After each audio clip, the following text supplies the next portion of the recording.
भगवते वासुदेवाय. श्लोक 17 ते 19. उत्तमः पुरुषस्त्वन्यः परमात्मेत्युदाहृतः यो लोकत्रयमाविश्य बिभर्त्यव्यय ईश्वरः. यस्मात्क्षरमतीतोऽहमक्षरादपि चोत्तमः. अतोऽस्मि लोके वेदे च प्रथितः पुरुषोत्तमः. यो मामेवमसम्मूढो जानाति पुरुषोत्तमं. स सर्वविद् भजति मां सर्वभावेन भारत. शब्दार्थ. परंतु या दोन्हींपेक्षा उत्तम पुरुष तर वेगळाच आहे, जो तिन्ही लोकात प्रवेश करून सर्वांचे धारण पोषण करतो. याप्रमाणेच तो अविनाशी परमेश्वर आणि परमात्मा असा म्हटला जातो. कारण मी नाशवंत जडवर्ग क्षेत्रापासून तर पूर्णपणे पलीकडचा आहे आणि अविनाशी जीवात्म्यापेक्षाही उत्तम आहे. म्हणून लोकात आणि वेदांतही पुरुषोत्तम नावाने प्रसिद्ध आहे. अर्जुना, जो ज्ञानी पुरुष मला अशा प्रकारे तत्वतः पुरुषोत्तम म्हणून जाणतो, तो सर्वज्ञ पुरुष मला सर्व रीतीने वासुदेव परमेश्वरालाच भजतो. भावार्थ. शरीर पंचमहाभूतांपासून बनते आणि जीवात्मा हा परमात्म्याचा अंश आहे. त्याच्या इच्छेनुसार सारे जग चालते. परब्रह्म, परमात्मा, पुरुषोत्तम, वासुदेव ही सारी त्याचीच नावे आहेत. माणूस जेव्हा ही गोष्ट स्वीकारतो तेव्हा तो ज्ञानी मानला जातो. तो त्यानुसार स्वतःच्या आचरणात बदल करतो. त्याला नुसते बघूनही समोरच्याला त्याच्या अधिकाराची जाणीव होते. प्रवचन, कीर्तन, ग्रंथ हीच गोष्ट सांगतात. पण नुसते वाचले, ऐकले की ज्ञान झाले असे म्हणता येत नाही. आपण आत्मा आहोत आणि परमात्म्याला जाऊन मिळायचे आहे हे वागण्यात आणणे खूप कठीण आहे. शरीराच्या व्यवहारात हा तोल सांभाळणे तारेवरची कसरत आहे. 6 षड्रिपू आणि न संपणाऱ्या इच्छा आवरणे भल्या भल्यांना अवघड जाते. भूक आणि राग आवरायला जमत नाही. मी आत्मा आहे हे म्हणताना शरीराच्या भोगात रंगून जातो. नारद मुनी एकदा विष्णूला म्हणाले की तुम्हाला मानव भक्त अधिक प्रिय का? त्यावर विष्णू त्यांच्या हातात तेलाने काठोकाठ भरलेली वाटी देऊन म्हणाले की ही वाटी हातात घेऊन जा, या जलाशयाला फेरी मारून या. एक थेंबही खाली पडायला नको, बाहेर सांडायला नको. नारद आनंदाने फेरी पूर्ण करतात. उत्साहाने सांगतात की देवा, एकही थेंब बाहेर पडू दिला नाही. भगवान म्हणतात, शाब्बास, निस्सीम भक्त शोभता खरे. बरं, किती वेळा नारायण म्हणालात? मुनी म्हणाले, चेष्टा करता काय? थेंब सांडू नये हा एकच विचार मनात होता. परत येईपर्यंत दुसरा विचारच मनात आला नाही. विष्णू म्हणाले, यातच तुमच्या प्रश्नाचे उत्तर आहे. नारद म्हणाले, मी नाही समजलो. विष्णू म्हणतात, मानवी मन तेलाच्या वाटीसारखं आहे, सांडून चालत नाही. जग सरोवरासारखे आहे, शांत तरी मोहमयी. आयुष्य बाजूच्या रस्त्यासारखे आहे. सरोवर बघू की वाट चालू की वाटी सांभाळू यात निघून जाते.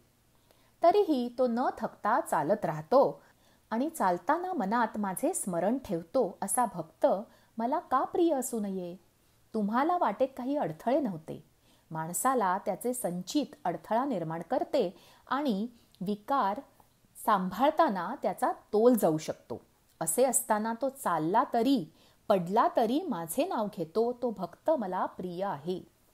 नारदांचे समाधान झाले असेलच. पुरुषोत्तमाचे स्मरण असेल तर वाटीतले तेल म्हणजे बुद्धी सांडत नाही हे नक्की. तो भक्तांची काळजी घेतो. कर्म करताना त्याचे स्मरण असेल तर मुक्कामाला सुखरूप आणण्याची जबाबदारी त्याची. गदिमा म्हणतात, हा नाम्याची खीर चाखतो, चोखोबांची गुरे राखतो. पुरंदराचा हा परमात्मा, वाली दामाजीचा. कानडा राजा पंढरीचा. वेदा नाही नाही कळला, अंतपार याचा. असा हा पुरुषोत्तम. श्लोक 20. इति गुह्यतमं शास्त्रमिदमुक्तं मया नघ एतद्बुद्ध्वा बुद्धिमान् स्यात् कृतकृत्यश्च भारत। ॐ तत्सदिति श्रीमद्भगवद्गीतासु उपनिषत्सु ब्रह्मविद्यायां योगशास्त्रे श्रीकृष्णार्जुनसंवादे पुरुषोत्तमयोगो नाम 15ोऽध्यायः। शब्दार्थ। अर्जुना, असे हे अतिरहस्य गुप्त शास्त्र मी तुला सांगितले आहे. याचे तत्वतः ज्ञान करून घेतल्याने मनुष्य ज्ञानवान आणि कृतार्थ होतो. भावार्थ. परमात्म्याचे सृष्टीतील कार्य करणारा हा पुरुषोत्तम योग. कसे वागले तर माणूस देवाला आवडतो हे कळले. देव शरीराचे कार्य सांभाळतो. जीवाने शिवाचे स्वरूप आठवावे. अन्नमय प्राण आहे, त्याला वेळेवर अन्नाची आहुती द्यावी. बुद्धी ही दैवी देणगी आहे, तिचा संयमित वापर करावा. तो आहे आणि आपल्याकडे त्याचे लक्ष आहे हे ध्यानात असले की माणसाची वाटचाल योग्य वाटेवर होते. मीच सगळे करतो म्हटल्यावर मनावर ताण येतो. आहे ते योगेश्वराच्या कृपेने असे म्हटल्यावर निर्धास्त राहता येते. जे होईल ते स्वीकारायची तयारी नसते म्हणून दडपण येते, चिंता वाटते. गुह्य म्हणजे समजण्यास कठीण अशी गोष्ट सोपी करून सांगितली आहे. मानवाला जन्म दिला, शक्ती दिली, बुद्धी दिली. माणसाने भक्तीने कार्य केले की योग साधतो. इतकं सोपं आहे, पण राग, लोभ, निराशा, अपेक्षा, चिंता, मान कुठून येतात आणि कुठे नेतात कळतही नाही. येथे अर्जुनाला अनघ म्हणून संबोधले आहे. अनघ म्हणजे निष्पाप. मनात कोणतेही किंतु परंतु न आणता जो भगवंतास शरण जातो त्याला भक्ती कळते. त्याच्या जन्माचे सार्थक होते. भक्ती म्हणजे तळमळ. तो भेटावा म्हणून असलेली ओढ आणि भेटेल हा विश्वास म्हणजे भक्ती. तुकोबा हा अनुभव सांगताना म्हणतात, काय सांगो झाले काहीची या बाही, पुढे चाली नाही आवडीने. देव शोधायला गेले. सुरुवातीला भीती वाटली, पण एका जागी स्थिर बसले आणि कळले की तो या सगळीकडे आहे. तो नाही असे काही नाही. त्याचा शोध घ्यायला कुठे जायची गरज नाही.